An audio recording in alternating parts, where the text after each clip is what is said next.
오늘 가을 성례주일로 지키며 세례식과 성찬식을 합니다. 우리 중고등부 학생들 또 우리 청년부 이렇게 함께 연합으로 예배드리게 되어서 감사한 일이고, 또 우리 중고등부 학생들 또 청년들 환영합니다. 저는 고등학교 때부터 작년 예배에도 참석을 했었는데, 요즘은 우리 작년 예배 때 우리 중고등부가 또 예배 시간이 같기 때문에 만나기가 참 어려운데, 1년에 봄, 가을 두 번만 이렇게 세례식과 성찬식을 할 때에 같이 예배를 드리도록 그렇게 지난번 우리 당회에서 장로님들이 함께 상의를 했습니다. 우리 특별히 중고등부는 여러분 예배 스타일하고 좀 다를 수도 있고 또 예배 시간이 조금 길 수 있는데 1년에 두 번만 또 이렇게 같이 와서 또 부모님들과 또 교회 연로하신 분들 여러분 선배님들과 함께 또 이렇게 예배 드리는 것도 의미가 있다고 생각을 하시고 기쁨으로 참석해 주시면 감사하겠고요. 또 세례받은 우리 중고등부 학생들이나 청년들은 성찬식에 꼭 참석을 하셔서 주님의 십자가를 기념하고 또 하나님 주시는 은혜가 여러분들에게 함께 하시기를 주님의 이름으로 축복합니다. 우리 개신교회에서는 성례, 거룩한 예식을 두 가지를 하고 있습니다. 하나는 세례식이고 또 하나는 성찬식입니다. 우리 기독교는, 개신교는 초대교회 약 1900여 년 전으로 올라가고 우리나라는 140년 전으로 올라가죠. 그때의 초대교회 때에 오해를 받았어요. 어떤 오해를 받았느냐? 교회 신도들은 사람의 살을 먹고 피를 마신다. 다시 말하면 식인종이죠. 그런 오해를 받았습니다. 왜 오해를 받았는가 하면 우리가 모여서 떡을 떼면서 이건 예수님의 살이다. 또 잔을 받아 마시면서 이건 예수님의 피다. 그렇게 성찬식을 했는데 이것이 이제 소문이 잘못 나가가지고 내용을 모르는 사람들이 개신교 신자들은 식인종이다. 그런 엄청난 그런 잘못된 소문이 있었습니다. 그러면 이 성찬식은 언제 시작이 되었고 어떤 의미가 있는가? 오늘 말씀을 본문을 통하여 함께 생각해 보고자 합니다. 성찬식은 예수님이 직접 만드셨습니다. 본문 26절 27절에 보시면은 예수님께서 12 제자들에게 떡을 직접 떼어 주시면서 받아 먹으라. 내 몸이다. 잔을 나눠 주시면서 잔에 포도주를 나눠 주시면서 내 피다. 그렇게 말씀을 하시면서 이 일을 행하여 나를 기념하라. 그렇게 처음으로 성찬식을 예수님이 제정해 주셨어요. 예수님은 이 성찬식을 제정하시고 이제 붙잡히시고 십자가에서 우리의 죄를 위하여 죄 없는 분이 못 박혀 죽으시게 되었죠. 사도 바울은 초창기 기독교 교회 성도들에게 성경을 기록하면서 성찬식에 대하여 이렇게 말씀을 기록했습니다. 고린도전서 11장 23절에서 25절 말씀 우리 한 절씩 보겠습니다. 내가 너희에게 전한 것은 주께 받은 것이니 곧 주 예수께서 잡히시던 밤에 떡을 가지사. 여기 내가 너희에게 전한 것, 이건 사도 바울도 목회를 하면서 혹은 선교지로 다니면서 성찬식을 행했을 때에 이것은 주님께 받은 것이다. 예수님이 직접 만드시고 제자들에게 이것을 행하라고 말씀하셨기 때문에 교회가 성도들이 이것을 행하는 것이다. 예수님이 잡히시던 밤에 떡을 가지시고 24절을 같이 읽습니다. 축사하시고 떼어 이르시되 이것은 너희를 위하는 내 몸이니 이것을 행하여 나를 기념하라 하시고, 떡을 떼어 주시면서 앞으로 너희가 이 일을 행하라. 이 떡은 내 몸이다. 나를 기념하라. 내가 십자가에 못 박혀 살을 찢기고 고난당한 것을 잊지 말고 기념하라. 그렇게 사도 바울이 이 성찬의 의미를 기록을 했어요. 25절 마저 읽습니다. 식후에 또한 그와 같이 잔을 가지시고 이르시되 이 잔은 내 피로 세운 새 언약이니 이것을 행하여 마실 때마다 나를 기념하라 하셨으니, 잔을 가지시고 포도주를 제자들에게 나누어 주시면서 이것은 내 피로 세우는 새 언약이다. 그 포도주가 예수님의 보혈을 상징하는데 그것이 새 언약의 표시라는 거예요. 그리고 이것을 행하여 마실 때마다 나를 기념하라. 떡을 떼어 먹을 때마다 나를 기념하고 이 잔을 마실 때마다 나를 기념하라. 십자가에서 흘린 내 피를 기억하라. 그렇게 사도 바울이 초대교회 성도들에게 성찬의 의미에 대하여 설명을 했습니다. 예수님이 이 성찬을 제정하신 때를 보면은 본문 17절에 이스라엘 사람들이 지키던 절기였습니다. 유월절이라고도 말하고 무교절이라고도 말하는 그 첫날 이 성찬식을 제정하십니다. 그러면 유월절과 성찬식과 예수님의 십자가의 죽으심은 깊은 관계가 있어요. 유월절이 어떤 절기입니까? 이스라엘 민족이 애굽에서 해방되던 그날 마지막 날 밤, 그들이 지킨 절기가 바로 유월절이에요. 출애굽기 12장 13절 14절 말씀을 우리가 읽겠습니다. 내가 애굽 땅을 칠 때에 그 피가 너희가 사는 집에 있어서 너희를 위하여 표적이 될지라. 내가 피를 볼 때에 너희를 넘어가리니 재앙이 너희에게 내려 멸하지 아니하리라. 여기 13절 말씀을 먼저 보시면 애굽 땅을 하나님이 치신다고 그랬어요. 그동안 9가지 재앙에도 불구하고 바로 왕이 이스라엘을 놓아주지 않았습니다. 이제 마지막 10번째 재앙, 그 10번째 재앙은 바로의 장남, 또 애굽 땅에 있는 모든 가정의 장남을 하나님이 죽이시는 겁니다. 심지어는 가축에 처음 난 그 가축까지도 다 죽이신다는 재앙이. 그러면서 하나님께서 모세를 통하여 미리 이스라엘을 준비시키십니다. 이스라엘 백성 너희는 양을 준비하고 양을 죽여서 피를 가지고 문설주와 문인방에 피를 바르라. 그러면은 여기 13절 말씀처럼 내가 피를 볼 때에 내 말에 순종하여 피를 바른 그 피를 볼 때에 너희를 넘어가리라. 죽음의 그림자가 그 가정에 머물지 않고 그 피가 묻은 가정은 넘어간다. 그래서 유월이란 말이 5월 6월이 아니라 넘어간다는 뜻이 유월입니다. 그래서 유월절이에요. 재앙이 너희에게 내려 멸하지 아니하리라. 어린 양의 피를 문에 바른 그 가정의 장남은, 가축의 초태생은 하나님이 죽이지 않고 살려주시겠다고 말씀하셨어요. 14절을 마저 읽겠습니다. 너희는 이 날을 기념하여 여호와의 절기를 삼아 영원한 규례로 대대로 지킬지니라. 그날 구원받은 것을 너희가 잊지 말고 기억하라. 그래서 유월절을 대대로 지켜라. 지금 예수님께서 제자들과 함께 유월절 첫날 저녁 식사를 하셨는 거예요. 유월절 때는 무교병을 먹었습니다. 무교병이란 말은 누룩을 넣지 않은 떡이란 뜻이에요.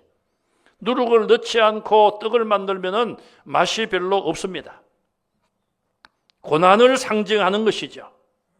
이스라엘이 애굽 땅에서 고난받은 것, 그 고난 중에서 하나님이 구원해 주신 것, 그거를 기념하기 위하여 유월절을 지키라는 거예요. 그래서 유월절이 되면은 그들이 어린 양의 희생 제물을 준비하고 또 무교병을 준비하고 쓴 나물을 먹는 것입니다. 대대로 지켜라. 그 말씀대로 이스라엘이 그 유월절을 지켜왔어요. 예수님은 바로 유월절 첫날 저녁에 무교병을 제자들과 함께 잡수시면서 떡을 떼어서 주시고 잔을 나눠주시면서 내 몸이다, 내 피다, 그렇게 유월절을 제정하시고 이제 얼마 되지 아니하여 붙잡히시고 십자가에서 못 박혀 죽으신 것을 성경은 기록하고 있습니다. 이처럼 예수님은 세상죄를 짊어지고 가는 하나님의 어린 양, 유월절에 어린 양들이 죽어 이스라엘의 장자를 죽음에서 구원해 준 것처럼 예수님은 이스라엘의 죄인들만이 아니라 온 세상의 죄인들을 구원하기 위하여 이 땅에 성령으로 잉태되어 원죄가 없으시고 또 모든 시험을 물리쳐 자신이 지은 죄가 없이 십자가에 온전한 제물로 우리를 대신하여 죽으셨습니다. 예수님은 제자들이 자기들이 서로 높아지는 것을 바라고 자리 다툼을 하고 할 때에 예수님이 이 땅에 오신 목적에 대해서 말씀을 하셨어요. 마태복음 20장 28절 말씀을 읽겠습니다. 인자가 온 것은 섬김을 받으려 함이 아니라 도리어 섬기려 하고 자기 목숨을 많은 사람의 대속물로 주려 함이니라. 아멘. 제자들은 예수님을 3년 동안 따라다니면서 저 예수님이 왕이 되면은 우리가 장관 자리 하나 할 수 있겠다, 이런 목적을, 소망을 가지고 있었던 것이 사실이에요. 그러나 예수님은 미리부터 제자들에게 내가 이 땅에 온 목적은 높임을 받으려면 아니다, 섬김을 받으려 함이 아니라 섬기기 위해서 왔고 내 목숨을 많은 사람의 대속물로 주려고 왔다. 분명히 이 땅에 오신 목적에 대하여 말씀을 하셨습니다. 그리고 이제는 그 말씀하신 대로 십자가의 죽음의 길을 앞두고 계신 것입니다. 예수님이 메시아로 오셨고 십자가에서 대속의 피를 흘리시고 죽음 이후에 부활을 하셨죠. 이 모든 예수님의 그 사역의 과정은 구약 성경에 예언되어 있었습니다. 사도 바울은 그것에 대하여 고린도전서 15장 3절 4절에 이렇게 기록을 했습니다. 같이 읽겠습니다. 내가 받은 것을 먼저 너희에게 전하였노니 이는 성경대로 그리스도께서 우리 죄를 위하여 죽으시고, 자, 성경대로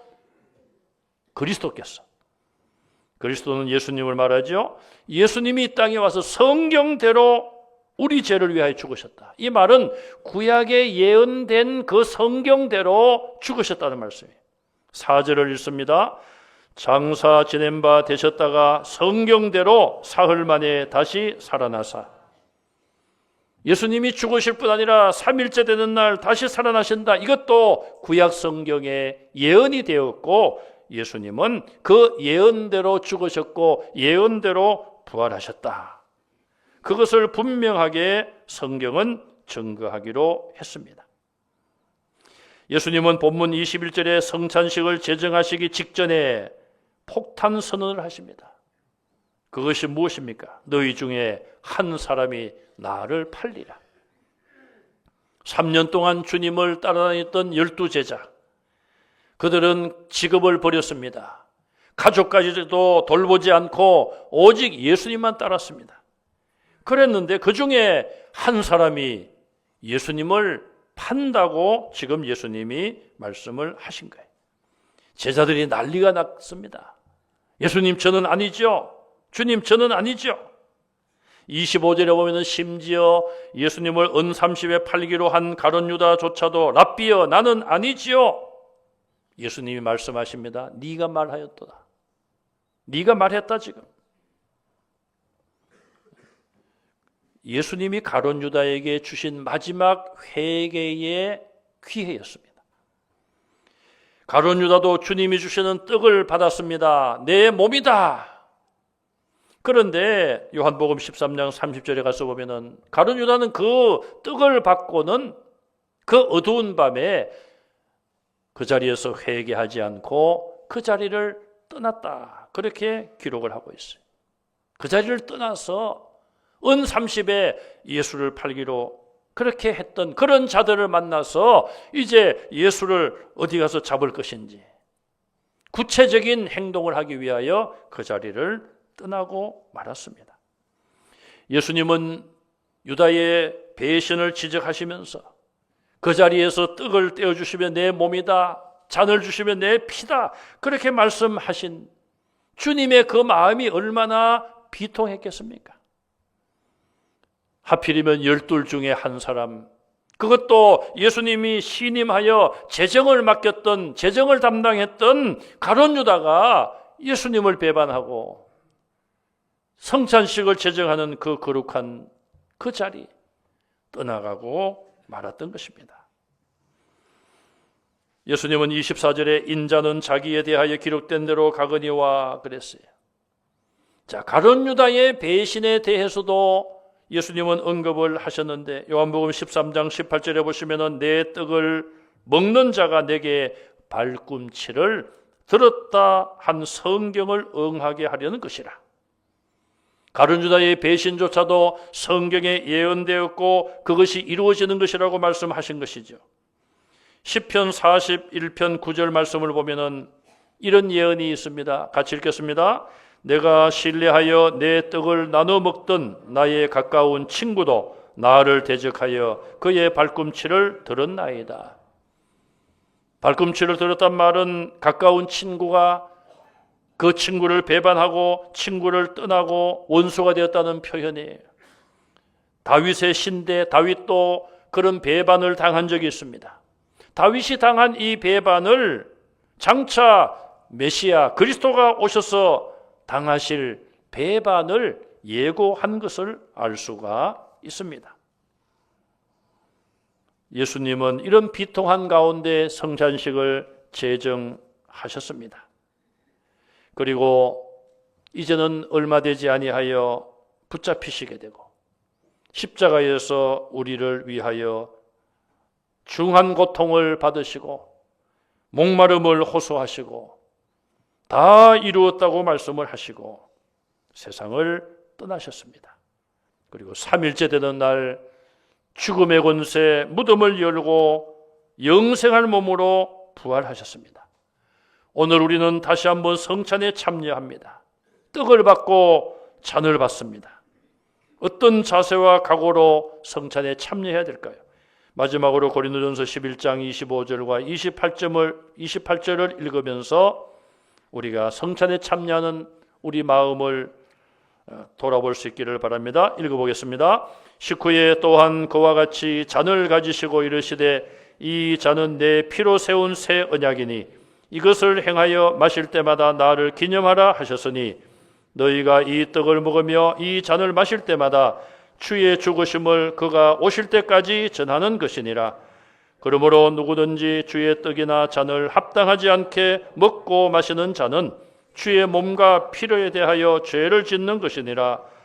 사람이 자기를 살피고 그 후에야 이 떡을 먹고 이 잔을 마실지니. 아멘.